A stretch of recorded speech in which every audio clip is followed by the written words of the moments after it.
Kerrich vio que daba un respingo y de inmediato comprendió su error. Perdóneme, señorita Lockhart. A veces olvido que no todas las mujeres son como mi madre. Pamela había vuelto a alzar su jarra, y tuvo que mirarlo por encima del borde. ¿Su madre? Maldita sí.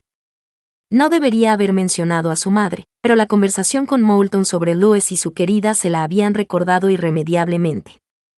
¿Era posible que la señorita Lockhart no hubiera oído una historia que era del dominio público? Él era el único que no la mencionaba nunca, para no delatar lo vulnerable que se sentía siendo un muchacho, lo mucho que había llorado al ver destruidos sus ideales, su desolación al verse traicionado por quien menos habría esperado. Ahora era más viejo. Sabía protegerse y, de todas formas, la señorita Lockhart no era como las demás mujeres. Ella sabía guardar un secreto. Kerrich explicó la historia, sopesando cada una de sus palabras. Mis padres se casaron a instancias de sus padres. Mi madre era hija del anterior presidente del banco, un incompetente. Mi padre era hijo del hombre que se lo había arrebatado con su habilidad. ¿Se refiere a Lord Reynard? Sí, a mi abuelo. Volvió a llenarse la jarra y bebió. Mis padres se casaron con la esperanza de que su unión cimentaría aquella sociedad y que acabarían amándose. ¿Y sucedió así? Sí, mi padre amaba a mi madre y mi madre se amaba a sí misma. Oh. La señorita Lockhart hizo un doblez a su falda. Qué desagradable para usted. Tonterías. Hasta que murió mi padre, cuando yo tenía 10 años, parecíamos una familia feliz. No podía creer que estuviera confesando tantas cosas y con tanta elocuencia. Además, cuando en realidad ni siquiera había reflexionado nunca sobre lo que estaba diciendo. Después de que muriera mi padre, mi madre no esperó para abandonar el luto. Lo siento. Realmente parecía sentirlo. Tenía la mirada triste y la barbilla inclinada. No lo sienta, se apresuró a decir Kerrich. Me alegro de que pasara. Me abrió los ojos, me preparó para una vida sin ilusiones. Nadie se aprovecha de mí. Sí, dijo ella. Comprendo que es beneficioso volverse inmune al dolor, pero el proceso es doloroso, y diga lo que diga, lo siento por el muchacho que fue. Siguió hablando, pero emocionada, como si sus recuerdos le hicieran daño. Su madre está en Italia con su amante actual. Le parecía importante que la señorita Lockhart se convenciera de su insensibilidad. Y ahí, querida mía, es donde prefiero que esté. La odia. Por supuesto que no. Recorrió el borde de su jarra con el dedo. No es digna de mi odio. No sé si eso le hace o no mejor persona que yo. Lo dijo en voz tan baja que Kerrich apenas la oyó, y de pronto recordó lo que le había contado su abuelo. Su padre se fue. ¿Ha oído la historia? Su voz se volvió más aguda hacia el final. ¿Entera? Era evidente que la había puesto nerviosa con la mera mención de su padre, aunque después de tanto tiempo, su pena debería haberse mitigado. Por otro lado, la suya no lo había hecho. Comprendía a la señorita Lockhart mejor de lo que pretendía. Mi abuelo me la contó, dijo, intentando parecer interesado, pero distante. Un suceso difícil y desgraciado para usted, sobre todo en su juventud. ¿Para mí? La señorita Lockhart lo miró, lo volvió a mirar, finalmente relajó los puños que tenía apretados sobre el regazo. Sí, para mí, pero miró a Kerrich una vez más, como si quisiera asegurarse, fue mi madre la que realmente sufrió. Metió la mano en el bolsillo de su falda y sacó el reloj de plata que Kerrich ya había tenido ocasión de observar. Era de mi padre. Es lo único que me queda de él. ¿Lo guarda como un recuerdo de él?, sugirió Kerrich. La señorita Lockhart abrió la tapa adornada con motivos y miró la esfera como si pudiera ver en ella los rasgos de su padre. No, lo guardo para recordar el dolor que puede provocar un hombre frívolo e infiel. Mi madre amaba a mi padre. Murió amándolo y echándolo de menos. Sonrió sin humor. Supongo que aprobará usted ese tipo de amor, como la mayoría de hombres. Me parece una prueba más de que el amor es una emboscada. Te atrae con un atractivo señuelo y te atrapa como una trampa a un cazador furtivo, y uno se queda allí atrapado, desangrándose hasta morir. Carriage miró su jarra, preguntándose cómo un poco de cerveza había podido aflojarle tanto la lengua. Ella pestañeó y Carriage se dio cuenta de que parecía distinta aquella noche. Era la primera vez que la veía sin sus anteojos ahumados. El rostro se suavizaba sin la jaula de metal y cristal que protegía sus ojos, unos ojos grandes, azules, y a la luz de las velas, la piel alrededor de los ojos era sorprendentemente lisa. Debía de haber sido una mujer. Guapa en su juventud, y desde luego no hacía tanto de eso como había creído. De hecho, era muy posible que tuvieran la misma edad. Estuvo a punto de preguntárselo, lo que demostraba que había bebido demasiado, pues ninguna mujer respondía a esa pregunta con sinceridad. Pero ella le ahorró la molestia y la mentira. Así que, para evitar el matrimonio, acoge a una huérfana. La cuestión es, ¿por qué la reina cree que estaría mejor casado? Usted no comprende a Victoria, es decir, a la reina Victoria. Yo le caigo bien. Pero, ¿por qué? ¿Por qué le caigo bien? Carriage lo encontraba divertido. Porque siempre la traté bien. La señorita Lockhart enarcó las cejas. Con normalidad. La traté con normalidad. Bebió un trago de cerveza, deleitándose con su intenso sabor. Cuando éramos más jóvenes. ¿Cómo es con normalidad? No la adulaba porque fuera la futura reina, la trataba igual que a cualquier otra chica. ¿Una chica que le gustará? Solo una pesada. Una niña que me seguía a todas partes, con 9 años menos que yo. Una niña tonta.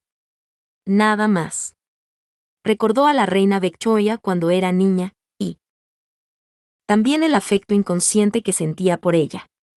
Estaba sola.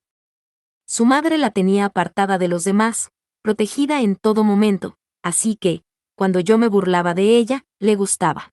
Sigo sin comprender por qué quiere que se case. Es joven, pero es una reina. Cree que su manera de vivir es la mejor. Carriage advirtió que la señorita Lockhart finalmente comprendía lo que quería decir. Se ha casado, es feliz, está segura, su manera de vivir es la única manera. Va a salvarme de mí mismo. Supongo que alguien ha de hacerlo. Perdóneme, milord, pero confieso mi irreprimible curiosidad. ¿En qué consiste el chantaje que le hace su majestad? Si se enterara. Pero no. Había guardado su secreto demasiados años. Aquella conversación desenvuelta con una mujer inteligente no conseguiría sonsacárselo. Sin embargo, no sentía escrúpulo alguno en contarle la otra parte. Hace muchos años, mi abuelo convenció al rey Guillermo para que ingresara un dinero para la princesa Victoria en su banco. La cantidad inicial supuso una sólida base para el banco, y mi abuelo la invirtió con acierto. Yo he continuado la tradición, y la cantidad actual es considerable. Una gran ayuda para Victoria y una gran ayuda para nosotros. Y ella le ha amenazado con retirar el capital, lo que llevaría el banco a la quiebra. Por supuesto que no, replicó él, ofendido. Soy un buen director. El banco tiene una sólida base financiera. Pero usted ha de comprender que me niego a ser amenazado por culpa de mi reputación. La reina exige que viva de un modo respetable, lo que para ella significa una esposa y la perspectiva de una familia. Yo creo que puedo convencerla de que la respetabilidad es responsabilidad. Usted considera que el matrimonio es un camino seguro a la infelicidad. En realidad no. Se acarició la barbilla, un gesto que había adquirido de su abuelo.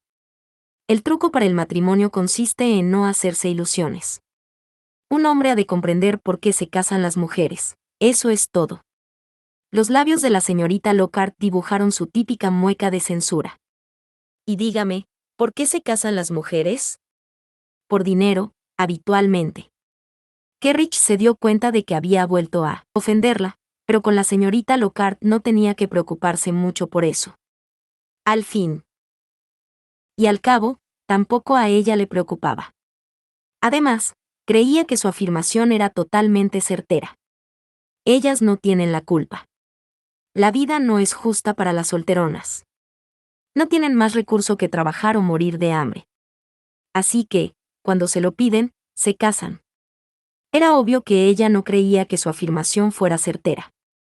Depositó la jarra sobre la mesa con un fuerte golpe que hizo resonar la loza. ¿Tiene usted idea de lo insultante que es que piense que una mujer está soltera porque nunca se lo han pedido, o que está casada porque buscaba una seguridad material? Kerrich descubrió que aquella conversación le divertía y era muy, muy interesante. Ah, he tocado la fibra sensible. ¿Me está usted diciendo que existe un hombre que se atrevió a pedirle matrimonio? No le estoy diciendo nada, afirmó ella, pero, llevada por la pasión, siguió hablando. Un hombre puede proporcionar seguridad material, pero allá donde vaya él, irá ella, y todas esas tonterías. Una mujer ha de vivir donde quiera su marido, permitir que malgaste su dinero, ver cómo la humilla con otras mujeres y no protestar. Los hombres no son los únicos que incumplen sus votos. Así pues, ¿tiene usted la intención de cumplir con el voto de fidelidad? Por supuesto que no tenía tal intención, cuando era un voto que habría de hacer obligado y que le haría caer en la misma trampa en la que tan limpiamente había caído su padre. He mantenido a más mujeres que la mejor corsetera de Madame Bouchard. Sí. Dejo que el matrimonio me detenga. Piense en las pobres actrices que se quedarán sin protector. La señorita Lockhart no lo encontró gracioso. Así que nada en su esposa será sacrosanto, ni siquiera su cuerpo.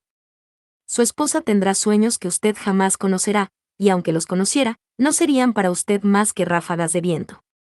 ¿Las mujeres tenían sueños? ¿Sobre qué? ¿Un par de zapatos nuevos? ¿La caída de una rival?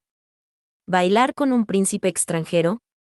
No, la señorita Lockhart no hablaba de trivialidades, de modo que Kerrich acabó preguntando, ¿y cuáles son sus sueños?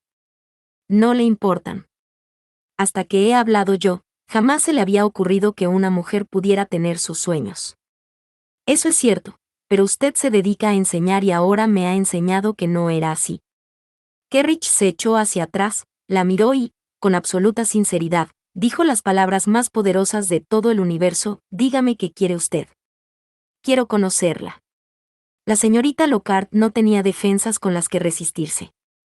Se echó también hacia atrás en su butaca y cerró los ojos como si pudiera ver su fantasía delante de ella. Quiero una casa en el campo. Solo una casita, con una valla y un gato que se tumbe en mi regazo y un perro que duerma a mis pies. Un pedazo de tierra para plantar un jardín con flores y hortalizas, comida en la mesa y un poco de tiempo libre para leer los libros que no he podido leer o sencillamente para sentarme al sol. Las velas suavizaban el intenso contraste entre la piel blanca y aquel horrible color rojo de sus mejillas. Luces y sombras delineaban sus pálidos labios, mostrando su plenitud. Sus espesas pestañas formaban un semicírculo curvado sobre su piel. Cuando hablaba así, imaginando su vida perfecta, parecía casi guapa. ¿Eso es todo? Oh, sí. Es bien poca cosa. Sí, muy poca. Y mía.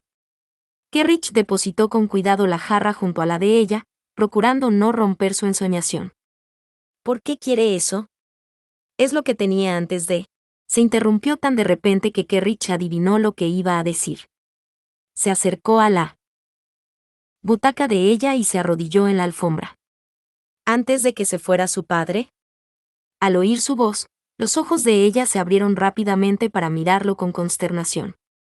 Kerrich comprendió que realmente estaba soñando, viendo la casa, las mascotas, el jardín, e imaginando los momentos en que se sentaría al sol. Su rostro se mostraba abierto y vulnerable, y los instintos de Kerrich eran poderosos. Tocó la mejilla de la señorita Lockhart con la yema de los dedos, tan suaves como un susurro. Hay un sueño que no ha mencionado, y yo puedo convertirlo en realidad. Lentamente, dándole tiempo a ella para volver la cara si lo deseaba, Kerrich se inclinó y la besó. Y habría jurado que, en el último momento, ella inclinaba la cabeza para recibir el beso. Desde luego había cerrado los ojos. También él los cerró, saboreando sus labios, suaves y llenos, cálidos y generosos, separándose para él con tan dulce facilidad, que Kerrich experimentó una oleada de ternura. El aliento de ella se acopló al de él en el ritmo y el sabor. Kerrich casi podía saborearla, y entonces ocurrió. Él esperaba que la señorita Lockhart se retirara al notar el tacto de su lengua, pero el hielo que quizá la recubriera se derritió. Poco a poco Kerrich aumentó la presión, abriendo más los labios de ella. Deslizó los dedos hacia su pelo, le rodeó la cabeza, se la frotó con ese movimiento suave y sensual que tanto agrada a las mujeres hermosas. A la señorita Lockhart también le gustó. Se apoyó en su mano, en un leve cambio que indicaba satisfacción y que pedía más. Antes tenía las manos sobre el regazo, ahora se agitaban en alto como pájaros asustados que no sabían dónde posarse. Kerrich las capturó y las levantó y se las colocó sobre los hombros. Las manos volvieron a revolotear y luego se posaron con cautela. Al principio las manos eran solo un punto de calor en los músculos de Kerrich. Luego, como si la timidez se diera el paso a la curiosidad, bajaron lentamente por los brazos y alisaron la ropa sobre la piel. Los dedos buscaron los huesos, explorando los puntos prominentes con pequeños movimientos circulares. Sus movimientos tímidos e inseguros agradaron tanto a Kerrich que le entraron deseos de complacerla más aún. Incorporándose del suelo, puso una rodilla en el asiento junto a la falda de la señorita Lockhart y se irguió sobre ella, obligándola a echar la cabeza hacia atrás, poniendo al descubierto su cuello, dominándola. Deslizó entonces la boca por la mandíbula hasta detrás de la oreja. El sabor y el olor de los polvos de arroz le impregnaron cuando la besó y oyó que ella gemía y notó que apretaba los dedos. Las manos de ella volvieron a subir poco a poco, flotando y apretando, haciendo que Kerrich sintiera deseos de ronronear como un gato gigante en celo. Mordisqueó suavemente el lóbulo de la oreja y, cuando ella profirió una exclamación de sorpresa, lo lamió como disculpándose. El cuerpo de la señorita Lockhart sabía la verdad. No era una disculpa, sino una provocación. Ella se removió en el asiento, como una ondulación, lo que era un acicate en sí mismo. Y él, calavera y libertino, no se resistían nunca a la tentación. Siguió sujetando la cabeza de la señorita Lockhart mientras delineaba la oreja con la lengua y la investigaba y le soplaba suavemente, pero su otra mano se deslizó hacia el pecho. Kerrich maldijo mentalmente las sedas y los volantes que se interponían entre su objetivo y él, pero apretó con fuerza y encontró un seno que se apretaba a su vez contra su mano. Dios mío, era perfecta. De pecho generoso, redondo, firme. Lo que notaba su mano le hizo desear verlo y saborearlo, y la agitación resultante le empujó de la suave seducción a un deseo más grande y acuciante. Necesitaba poseer a aquella mujer. No solo besarle la oreja y acariciarle el pecho, sino penetrarla y hallar placer en su cuerpo arqueado. Las manos de la señorita Lockhart se deslizaron hacia su cuello y él se detuvo conteniendo la respiración, esperando, y ella lo aplacó. Hundió la mano bajo la camisa y tocó, oh, Dios, la piel desnuda. Entonces se detuvo. ¿Imaginaba acaso lo mucho que él deseaba que pusiera las manos en otra parte, mucho más abajo, en un lugar mucho más interesante para él? ¿O acaso se había asustado de su propia temeridad? Kerrich quería dirigirla, decirle que continuara, pero aún deseaba más besarla. Buscó sus labios y los encontró, los abrió y descubrió que era como si no la hubiera besado antes. No había saciado su sed, no había vencido el deseo. Sus labios tenían un sabor tan nuevo y delicioso como antes, y ella le devolvía el beso con un encantador espectáculo de reserva y avidez. La curiosidad acicateó a Kerrich. Soltó el pecho y exploró más abajo, en la cintura, sujeta por un corsé, pero agradablemente pequeña, y más abajo aún, para atraerlas caderas hacia sí, pero, maldita sea, llevaba enaguas que obstaculizaban sus deseos. Señorita Lockhart, dijo, separándose de su boca. Vagamente comprendió que era una estupidez llamarla así. Pamela. Quítate estas ropas y déjame. Los dos abrieron los ojos al mismo tiempo. Los dos dieron un brinco y ella soltó un chillido. La señorita Lockhart era fea. ¿En qué estaba pensando Kerrich? Era fea. Sí, le gustaba hablar con ella. Sí, había superado la aversión al cutis excesivamente pálido y los anteojos oscuros.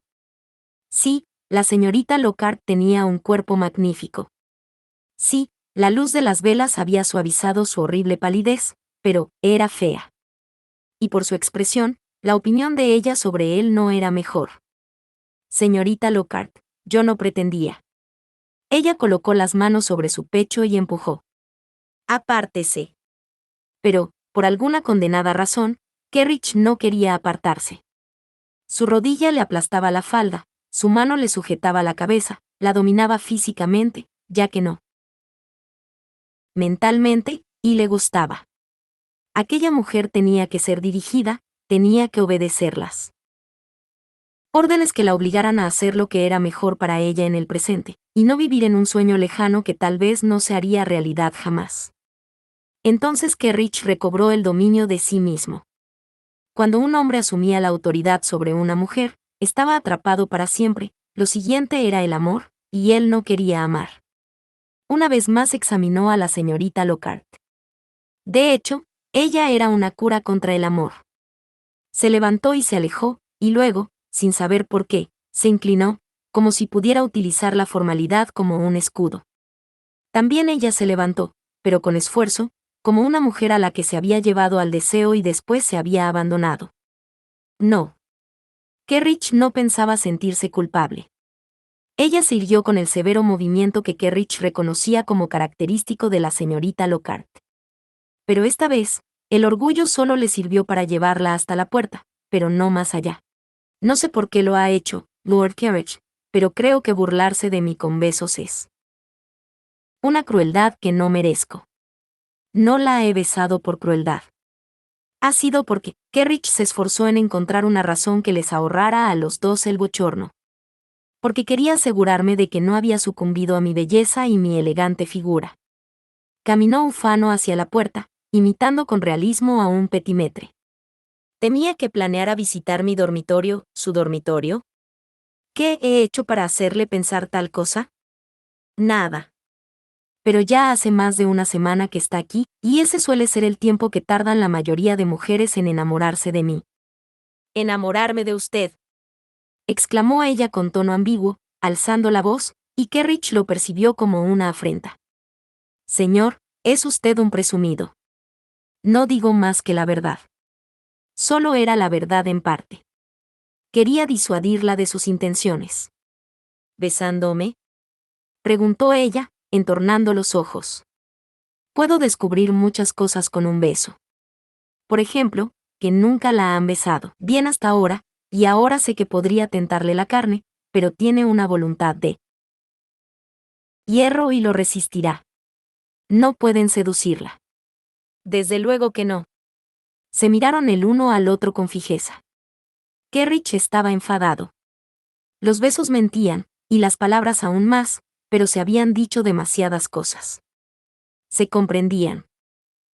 Demasiado bien. No debería haber ocurrido nada de todo aquello, y él era el instigador. ¿En qué estaba pensando? ¿Y por qué, incluso cuando la miraba y veía todos sus defectos, seguía atormentado por la curiosidad sobre aquella mujer insolente, fea y sin gracia? La señorita Lockhart apartó la vista. Si ha terminado con su experimento, iré a acostarme. ¿Sola? Sí. Excelente. Que duerma bien. Kerrich hablaba a la espalda de la señorita Lockhart, y cuando ella desapareció, corrió a servirse una jarra llena de cerveza. La apuró de un solo trago y luego se sirvió la cerveza que quedaba. Solo se le llenó la jarra hasta la mitad y, sintiéndose un poco tonto, apuró la media jarra que ella había dejado sin beber. Después de lo que había ocurrido, necesitaba eso y más, y no tenía ganas de ver a Moulton o a Lacayo, se llamara como se llamara, o al que acudiera a su llamada. Podían percibir la agitación en su semblante y eso no lo podría soportar. Se sentó, se repantigó en su butaca y miró por la ventana a la calle. Solo veía él. Cuerpo erguido y sinuoso de la señorita Lockhart saliendo por la puerta, y recordaba lo que había palpado bajo la ropa. Y se preguntaba, bajo aquellos ropajes sin gracia, ocultaba un cuerpo magnífico. Se irguió en la butaca. La señorita Lockhart quería ocultar su figura. Quería ocultar su edad. Kerrich la había mirado a los ojos. Ojos tumultuosos, del color del cielo incubando una tormenta otoñal. Ojos asustados. Furiosos. Esquivos. ¿Ocultaba? ¿Qué otra cosa ocultaba? Lo descubriría al día siguiente.